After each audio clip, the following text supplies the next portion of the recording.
ഇതിന്ന് നെയ്യുണ്ടാക്കണേ. ആരുക്കുട്ടൻ പറഞ്ഞ പോലെ ഞങ്ങൾ നെയ്യ് ഉണ്ടാക്കാനായിട്ട് പാല് തിളപ്പിച്ച് വെച്ചിട്ടുണ്ട്. ഇനി ഈ പാല് തണുത്ത് ഇതിന് മേലുള്ള പാട നമുക്ക് സെപ്പറേറ്റ് ചെയ്തെടുത്തിട്ട് വേണം നെയ്യ് ഉണ്ടാക്കാൻ. എല്ലാ ദിവസത്തെയും പോലെ എൻ്റെ കൂടെ ആദ്യം ചാടിത്തുള്ളി നിന്ന ആൾ ഇതേപ്പം സുഖമുറക്കത്തിലോട്ട് പോയിട്ടുണ്ട്. ഞാൻ ഈ പാലിൽ നിന്ന് ആരുവിന് കൊടുക്കാൻ വേണ്ടിയിട്ടുള്ള പാല് മാത്രം നെയ്യ് സെപ്പറേറ്റ് ആക്കാതെ എടുത്ത് വെച്ചിട്ടുണ്ട്. ബാക്കിയുള്ള പാല് ഞാനൊന്ന് പാട ചൂടാൻ വെച്ചു. ഇനി ഈ പാട ഇതിന് സെപ്പറേറ്റ് ചെയ്തെടുത്തിട്ട് വേണം നമുക്ക് ചെയ്യാൻ.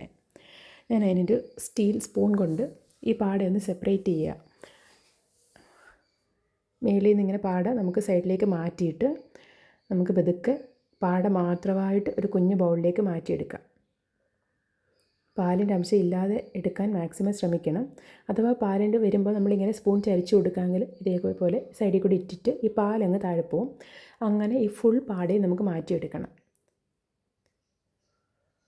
കുറച്ച് ക്ഷമയോടെ ചെയ്യണം, എങ്കിലേ നമുക്കിത് ചെയ്തെടുക്കാൻ പറ്റത്തുള്ളൂ. ഞാനിപ്പോൾ ഏകദേശം മുഴുവൻ പാടയും ഇങ്ങനെ എടുത്തുകൊണ്ടിരിക്കുക. ഇതിപ്പോൾ എടുത്തിട്ടുണ്ട്. ഇനിയിപ്പോൾ ഈ പാട നമുക്കൊന്ന് ഫ്രീസറിൽ വെക്കാം. ഞാനിതിപ്പോൾ വെണ്ണ കിട്ടി, ഈ വെണ്ണ ഞാനിനി ഫ്രീസറിൽ വെക്കുക. കാരണം ഞാൻ വൈകുന്നേരം ഇത് നെയ്യ് ഉരുക്കുന്നുള്ളൂ.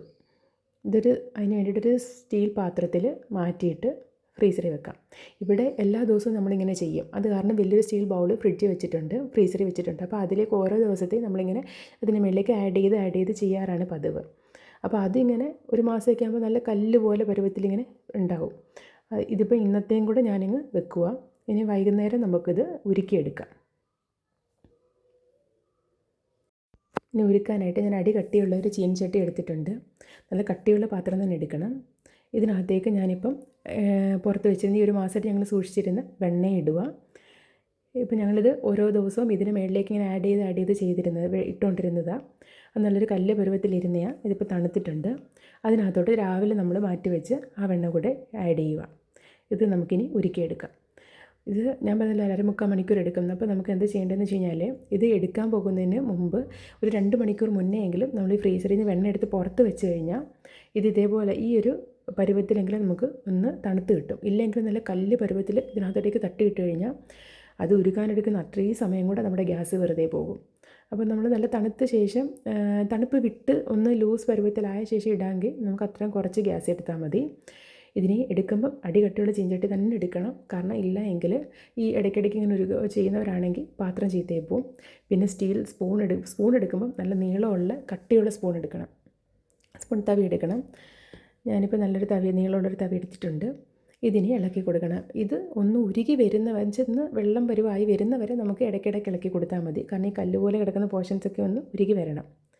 അതിന് ശേഷം നമ്മൾ കണ്ടിന്യൂസ് ഇളക്കണം. ഇപ്പോൾ നമ്മുടെ വെണ്ണ നല്ലപോലെ തിളച്ച് വന്നിട്ടുണ്ട്. ഇനി ഇതിന് മുന്നിൽ നിന്ന് മാറാതെ നിന്ന് ഇളക്കി കൊടുത്തില്ലെങ്കിൽ ഇത് കരിഞ്ഞു പിടിക്കും. നല്ലപോലെ തിളച്ച് വന്നിട്ടുണ്ട്. ഇനിയാണ് നമുക്ക് നെയ്യ് ഇതിൽ നിന്ന് സെപ്പറേറ്റഡായി വരുന്നത്. നെയ്യ് സെപ്പറേറ്റഡായി വരുമ്പം മേളിൽ കണ്ടൊരു ചെറിയൊരു മഞ്ഞ ലെയർ വന്ന് തുടങ്ങിയിട്ടുണ്ട്. എന്നുവെച്ചാൽ നെയ്യ് മാറുന്നതിനനുസരിച്ച് ആ മഞ്ഞ കളർ കൂടി വരും. ഞാൻ ഈ അടിഭാഗം മാത്രം ഇളക്കുന്നത് കൊണ്ടാണ് സൈഡ് പോർഷന് ഫുള്ള് കരിഞ്ഞു പിടിക്കുന്നത്. കരിഞ്ഞു പിടിച്ചാൽ നെയ്യ് കരിഞ്ഞും പോകും. ഇത് കരിഞ്ഞു പോകുമ്പോൾ മര്യാദയ്ക്ക് നെയ്യും കിട്ടത്തില്ല, പാത്രം ചീത്തയാവും. ഞാൻ സൈഡ് ജസ്റ്റ് ഒന്ന് ഇളക്കി കൊടുക്കുക. ഈ മേളിൽ കിടക്കുന്ന മഞ്ഞയാണ് നമുക്ക് വേണ്ടുന്ന നെയ്യ്. ഇനിയും ഒരുപാട് നേരം എടുക്കും. ഇപ്പോൾ പകുതി പരുവം പോലും ആയിട്ടില്ല. നല്ലപോലെ നമുക്ക് ഇളക്കി കൊടുക്കാം. നല്ലപോലെ ഇങ്ങനെ ഇളക്കി കൊടുക്കണം. ഇളക്കി കൊടുക്കുമ്പോൾ ഈ തിളച്ച് വരുന്നതിനനുസരിച്ച് നമ്മുടെ നെയ്യ് ഉരുകി വരും. നല്ലപോലെ നെയ്യ് തിളച്ച് വന്നു എന്നാൽ ഇതിപ്പോൾ പകുതി പരുവേ ആയിട്ടുള്ളൂ. നല്ലപോലെ ആവുന്ന സമയത്ത് ഇത് കണ്ട് പൊട്ടിത്തെറിക്കുന്നത് നല്ലപോലെ ആകുമ്പോൾ ഇതുപോലെ ഒരു യെല്ലോയിഷ് ബ്രൗൺ ആവും. ഇനിയും കുറച്ചുകൂടെ ആവാനുണ്ട്. യെല്ലോയിഷ് ബ്രൗൺ ആവുകയും ചെയ്യും. നമ്മുടെ നെയ്യ് നല്ലപോലെ മാക്സിമം മേളിലോട്ട് ഇങ്ങനെ വെള്ളം പോലെ കിടക്കും. അടിഭാഗത്തെ സെറ്റിമെൻറ്റ് ഇങ്ങനെ താഴേക്കും പോകും. ഇനിയും കുറച്ചുകൂടെ നേരം ഇതൊന്ന് ചെയ്യാനുണ്ട്. ഇത് ഇപ്പോഴും ബോൾ സൈഡിൽ കറക്റ്റ് ആവുന്ന സമയത്ത് ഈ ഒരു എടുക്കുന്ന പോർഷൻ നല്ല ബോൾ പോലെ വരും. പോരാത്തിന് മേളിലുള്ള പതയൊക്കെ ഇങ്ങനെ വറ്റി തുടങ്ങും. ഇനി കുറച്ചുകൂടെ ആവാനുണ്ട്.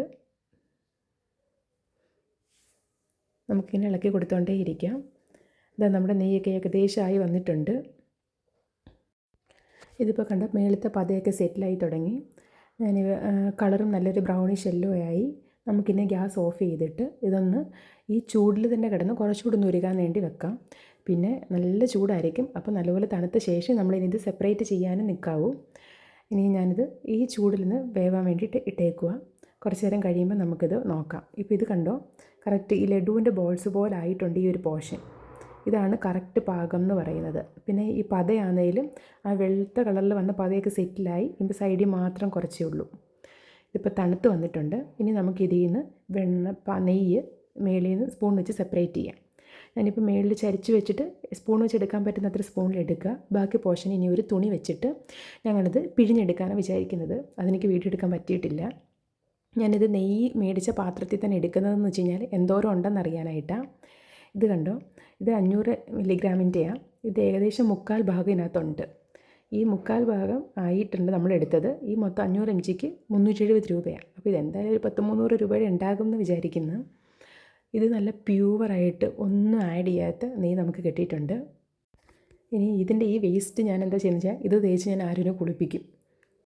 ഞാനെടുത്ത നെയ്യ് തണുത്ത് കട്ടയായി നല്ല പ്യുവർ മഞ്ഞ നിറത്തിലുള്ള നെയ്യ് നമുക്ക് കിട്ടിയിട്ടുണ്ട്. എല്ലാവരും ഇത് ട്രൈ ചെയ്ത് നോക്കണം. ഇനി ആര്യക്കുട്ടന് കൊടുക്കുന്ന വേറൊരു ഫുഡ് ഐറ്റമായിട്ട് നമുക്ക് വീണ്ടും കാണാം. Okay, bye bye.